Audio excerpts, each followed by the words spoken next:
number 4 on the internet streams. We are number 1 on Shoutcast, period. Number 1 on the web for radio on the internet. And we're not just on the internet. We're on AM and FM, shortwave, satellite. We thank all those affiliates. Okay, David Icke, finishing up with the nature of reality and then expanding into not just the positive reality and love and light and goodness, but then we're going to get into the dark side and what makes up the enemy. People need to understand that. David Icke. Well, this is the key, and this might shock a few people when they think about it. But this reality that we are experiencing as solid walls and this apparently solid world is just an illusion. The only place it exists is in our heads, and it is what I call the holographic internet. If I'm in this room now, and if I look around, there's the wireless internet is in this room, but I can't see it. But if I get a computer and I tune it into the wireless internet, suddenly I have a complete worldwide collective reality called the World Wide Web, which can be accessed anywhere in China, though firewalled off to a large extent, Australia, South America, London, anywhere in the world. People can tap in through that computer into the same collective reality. What they make of it is their unique spin, but it's the same reality. And if you said to people, tell me about the internet, they'd say, well, it's graphics and websites and colors and on a screen. Yes, it is, but the only place the internet exists in that form is on the screen, nowhere else. Everywhere else it's electronic circuits, etc. You say to people, tell me about television. They say, well, these programs are moving pictures on the screen. Yes, it is. But the only place that television exists in that form is on the screen. Everywhere else, it is electronic circuits and frequency fields, which the television decodes into those pictures. What we do through this physical vehicle, what we call physical anyway, is we're decoding a reality on exactly the same principle, though fantastically more sophisticated, as the wireless internet. And this is where we get our collective reality from. Now, this is vital to the conspiracy, Alex, because if you know this and the people don't, then you can manipulate the way they decode reality to fit what you want those people to do. What is a stage hypnotist doing on a stage? He is manipulating the stooges' sense of reality. In other words, the way they decode reality. So he'll give one, for instance, a potato, and they'll eat the potato, but he beforehand will have programmed the brain, the decoding system, to believe that it's an apple. So as the message goes from the taste buds to the brain as an electrical signal, the brain decodes that not as a potato, but as an apple. You try telling that guy he's not eating an apple, because he's tasting it. I went to stage hypnotist shows when I was researching all this, and I watched it happen. I watched people reel back with fantastic smells that never existed, but had just been programmed in. When I say this word, you're going to smell the smell of this. It's all manipulation. Well, it shows predictive programming, and they have those TV shows where they really do it. And they found in studies that the population is more suggestible, massively more suggestible than they were just 10, 20, 30, 40 years ago. We're being programmed by TV to be more suggestible, and now everything's like Times Square, where they're taking over reality with blimps and with TV screens, and where everything is becoming this Minority Report world.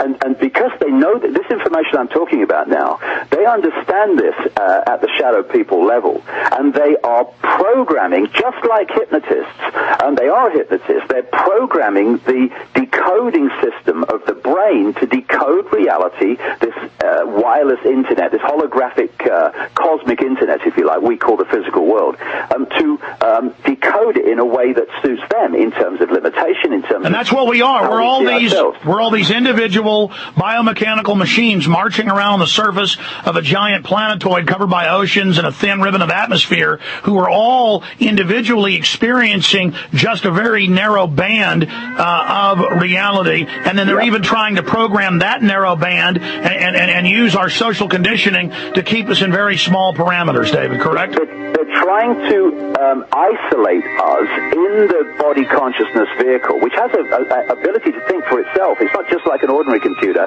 It's a biological computer. It has the ability to think for itself and react to environmental changes. That's what we call physical evolution. David, we're going to skip this break. It's too important. Only on the InfoWars streams and PrisonPlanet.tv. Big Brother, mainstream media, government cover-ups. You want answers? Well, so does he. He's Alex Jones on the GCN Radio Network. And now, live from Austin, Texas, Alex Jones. I asked David Icke earlier to plug some of his books and videos, and he said, nope, I'm not going to plug them. I don't care about that. Well, he's an amazing individual, but he does have great books and videos, very enlightening. Will wake a lot of people up, and you need to get them at davidicke.com. And I've gotten to that point, too. That's why I say my videos are all free on the Internet. They're in higher quality at prisonplanet.tv, or get them and make copies.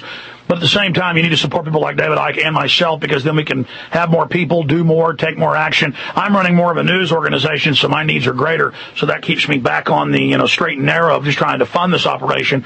David now is just traveling around the world, speaking to huge crowds of people and writing books and making videos every year, and we just really appreciate him.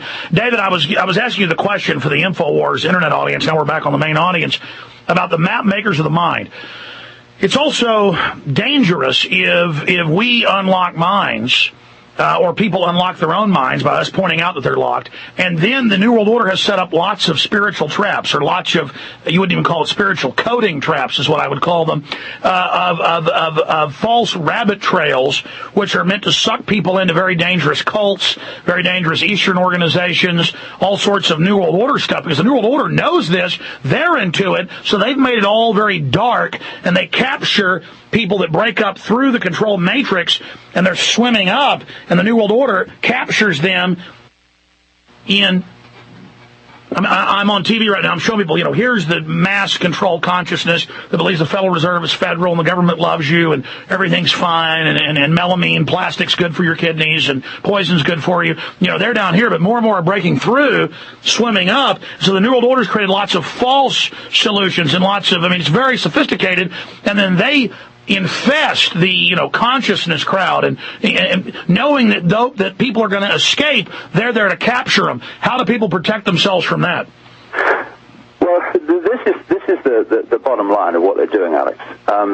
You can call it soul, I call it infinite consciousness, expanded consciousness, whatever you like. The idea is to keep that from imposing or infusing its level of wisdom and awareness and love and the understanding that everything is one through the physical vehicle, computer, into this reality. It wants to isolate the computer and then into what I call body consciousness, which also includes the lower auric field, the electromagnetic field. And then have us manifest evil through it, using us as a puppet.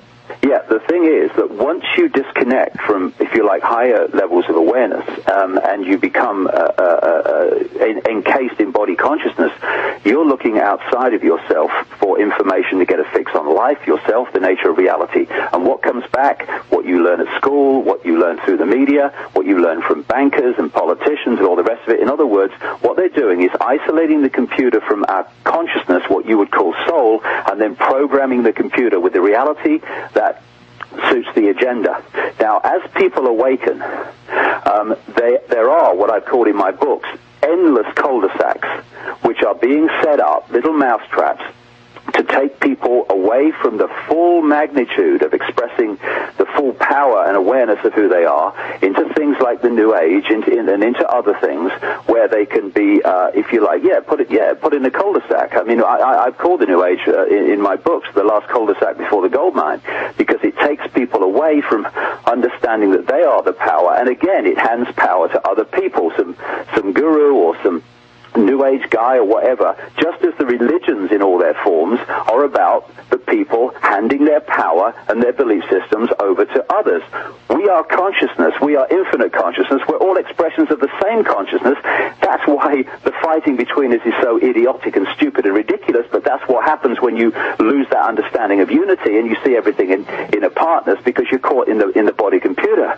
So what we need to do is to move our point of observation of the world and ourselves from I am Ethel Smith in the computer, I am the computer, to I am infinite consciousness having an experience through this computer in this tiny frequency range we call the physical world. And everyone else whose eyes I look into are the same consciousness as me having a different experience. Yeah, back into myself. And that's the incredible thing, is that just in a meat and potatoes way, let's say there is no consciousness above this, which we know is a lie, but through genetic consciousness. It's all a mirror. I understand that I am all those that came before me, and I am passing on through my children everybody that came before me and who I was, and I realize I'm going to love my children's grandchildren, who I'll never meet, or their great-grandchildren, as much as I love my children or I love myself. In fact, more so. And so why would I want to commit a crime against the genetic code?